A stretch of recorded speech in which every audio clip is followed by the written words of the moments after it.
form half the world's population and play a pivotal role in the economy, despite continuous attempts in some parts of the world to limit their participation.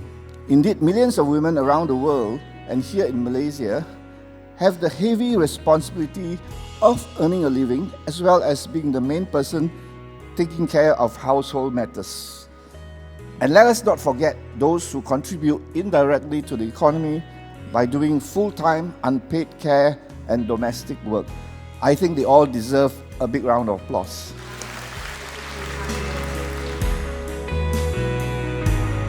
I have two girls at home. They are the voices of conscience for me. I just want to assure of you that today, when I look at where we are today as a nation, we do have a lot of empowered girls, children who are not afraid to speak their mind. And I think we have done something right in the few decades before this for us to get to where we are today. But there's still a lot of work to be done. So we must continue to do that. And I want to thank men like Dato' Ho for believing in this. For us to get there, we need both men and women. The producer is the mother, the director is the father. So in a gender role, we have our own roles and responsibilities, both supporting each other. And the child is the film. So the mom conceives it for 9 months, gives birth to it. The father, of course, plays a pivotal role in it. But then the father then goes on, makes another child, goes on, makes another child. But the mother then takes care of the child. They then take care of it for another 21 years, and sometimes for some moms here, unfortunately, maybe for the rest of their lives. So that's what the producer does. We hold the baby. There are about 20% women in the Academy of Sciences Malaysia.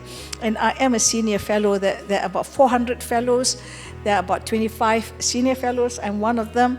And I think I can count on one hand. I think there are about 4 or 5 women as senior fellows in the academies. Even though at the board level, we are trying to get this 30%, but we still lack women, and even less than 30% in senior leadership. In 2019, only 3% of the CEOs were women. Now, how sad is that, you know? So to the dance company, you are trying to inspire more women to embrace this dance.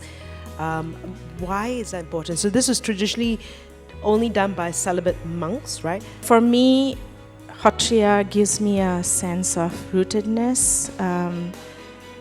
It has given me identity. So Hotria actually grounds me to who I am. And you know, it is just such an incredible moment in time right now to be a woman, to have access to the teachers, right? To be among the generation of women who are taking this dance forward as ambassadors. Why do you think fine dining and Michelin stars are still so heavily dominated by men? They don't want females in that main kitchen. That's exactly it. So I came back at this one point of time when I was in my early 30s. I went to a 6-star hotel. I was interviewed and they told me direct to my face, no woman in the main kitchen. I came back, I felt so depressed and so disappointed. Because when I saw all those imported things that came from out of Malaysia, it makes you feel like you want to go in, put your apron on and work. But then it was not that case during my time. So now that I got the Michelin, I am so very happy and, how you call it? Recharge. Recharge, huh? When you talk about the work that you've done, it got a lot of recognition. Do you think there was a change? Are we, in perception, or are we just preaching to the converted already? No, I think there's definitely a change. Thanks for, options have given me a lot of platform to share my work, have shared my stories also. So I think as long as we continue to give artists a voice, space to learn and to grow, because when I grew up, I didn't have a female photographer to look up to. I didn't know that there was such thing to be a photographer. So that was one of the reasons why I decided to you know what, I want to do a photo festival. I want to do exhibitions and workshops because you can do it. And I think there are a lot of talents in Malaysia, especially in the young girls. In India, is leading the way in showing the world how arts can thrive. So the February 2024 report by Forbes said this booming cultural growth is largely due to the artists and practitioners taking the situation into their own hands and growing it from the grassroots level. Share and let us know what's happening. Well, my country right now is on the move. It is turbocharged. Anybody who reads about it, anybody who's visited it, can feel a sense of momentum. But my question is, are women also being part of this development? Are we also being included in this? And when we say women today, we must include everybody who identifies as female. So there is, I think, a lot of barriers being pushed. But can I say something about women CEOs? There are so many women in the, who are dancers or painters or poets. But when we come to a certain gatekeeper level, the gatekeepers tend to be men. So that's how it started.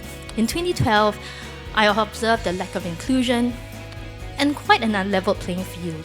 The term underprivileged does not necessarily mean people are starving from a lack of food or from a lack of money. They could also be starving from a lack of love, from a lack of belief that they can actually be empowered, they actually have superpowers. So this passion led me to do R&D. Exiting those businesses, I put my savings into this belief to build a methodology that will make sure that we could find a way to help every child learn well. Very interesting. When I started in the newsroom 40 years ago, every head of the newsroom were all men. Today, in the age, and I think in the age may be a bit out of the norm, 80% is very high ratio of women, but I believe that in the other newsroom, there are also a lot of women. Not by design, because we don't actually have any policy that we must have quotas for this or quotas for that.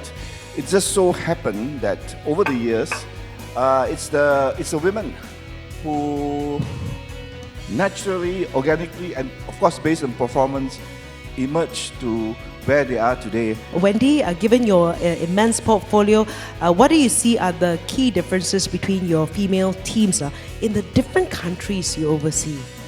If we were to compare to least developed countries, so Cambodia and Laos, I would then have to say that the female representation is still unfortunately a little bit low.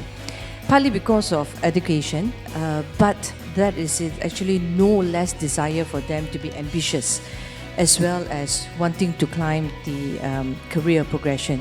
So in RHB itself, in our organization, we do nurture and we do encourage, because the biggest asset for banks is only our people. In Malaysia and Singapore, the senior management is actually very much dominated by female. Amanda, how do you nurture female talent in your own teams, right, in such a male-dominated industry? Or is that also fast-changing, or is that a misconception compared to 21 years ago? Wow, 21 years, many things have changed. I have to say, hey, if you look at in the world of Mercedes-Benz, our region in Southeast Asia, and particularly my team in Malaysia, we're actually quite pioneer, or when it comes to female leadership. In fact, in our company, we have a 54% of a female share, and if you come to my leadership team, we have almost over 50% of a female share in the leadership team directly. My team here knows I always say, if you don't have the appetite for transformations, don't join the automotive industry.